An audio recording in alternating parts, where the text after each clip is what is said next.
Mudah-mudahan teman-teman Ustadz, mohon doanya teman-teman Biker Sunnah yang sedang sakit, segera Allah angkat penyakitnya Ustadz, Allah berikan Allahumma kesembuhan. amin. Ada Bu Fatih, Babe Yasin, Fakih, Troy, semuanya kawan-kawan yang sedang sakit Ustadz. Allahumma amin. Semoga bang, semoga Allah yashfi mardana wa mardul muslimin. Mudah-mudahan amin ya Allah. Baik Ustadz, Ustadz apakah masih ada waktu nih? Satu pertanyaan lagi atau gimana? Baik, nggak apa-apa. Pertanyaan terakhir bang. Oke, baiklah. Pertanyaan terakhir. Aki Jali, tafadol dibukain biar berdialog langsung sama Ustadz pertanyaan terakhir ini.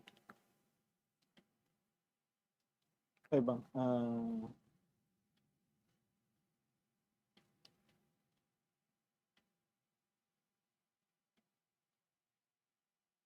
Tafadol Umu Dewi Anggreni untuk pertanyaan.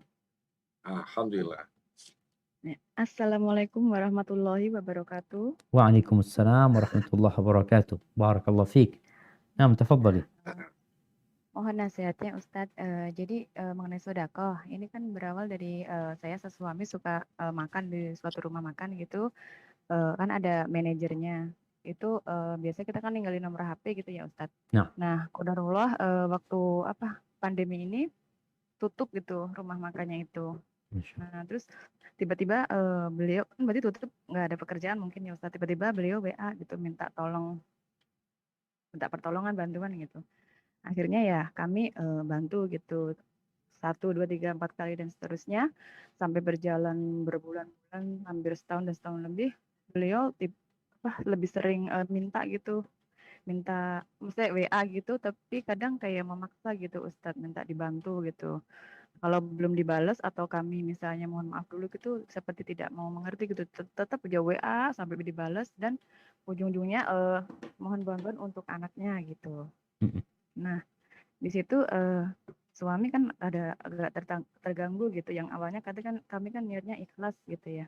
Tapi karena modelnya maksudnya seperti itu agak terganggu, jadinya mau diblokir gitu nomornya. Cuman saya sebagai istri ada rasa gimana ya, khawatir gitu karena takut kadang kalau mau menolak sesuatu orang yang minta bantuan gitu kayak takut gitu loh, takut mungkin ini orang yang diberikan Allah untuk kita gitu. Nah. Kayak seperti itu, saya suka jangan diblokir lah, biarin aja gitu.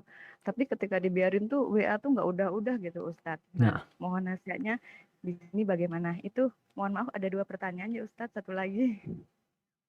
Terus yang kedua, di tempat tinggal kami, qadarullah kemarin beberapa waktu lalu kami kena itu paparan COVID Ustadz. Alhamdulillah Allah masih beri umur panjang suami saya. Nah, itu di lingkungan kami sekarang ini sedang lockdown karena kan banyak yang terkena COVID. Nah, ada masjid itu jajaran sama komplek kami dan dikasih akses pintu kecil gitu ya untuk menuju masjid itu. Di saat lockdown ini masjid tetap dibuka, maksudnya akses kita mau ke masjid boleh, misalnya ada warga yang mau ke masjid boleh gitu kan. Cuman suami saya bingung gimana ya, apa kita mengikuti aturan kita lockdown sholat di rumah atau tetap kita boleh ke masjid, maksudnya ke masjid gitu Ustaz. Takutnya ya karena kebiasaan, maksudnya suami kan sering ke masjid gitu, jadi takut menjadi alasan gitu loh Ustaz, kita sholat di rumah aja deh gitu. Nah itu mohon nasihatnya juga. Begitu aja Ustaz. Masya Allah, barakallahu fiik. Wa iyyakum. Baik, barakallahu fiik. Berkaitan dengan pertanyaan pertama ya, bagi orang-orang yang minta-minta ini, ya tugas kita bukan hanya memberi harta kepada mereka. Tugas kita adalah memberi semangat kepada mereka, memberi ilmu kepada mereka. Tunjukkan bahwa minta-minta itu hina. Ajarkan kepada dia bagaimana dia bangkit dengan kondisi ekonomi yang sedang terpuruk. Kasih arahan-arahan. Jadi terkadang kita ini ketika ngasih terus sama orang itu, kita malah nggak didik.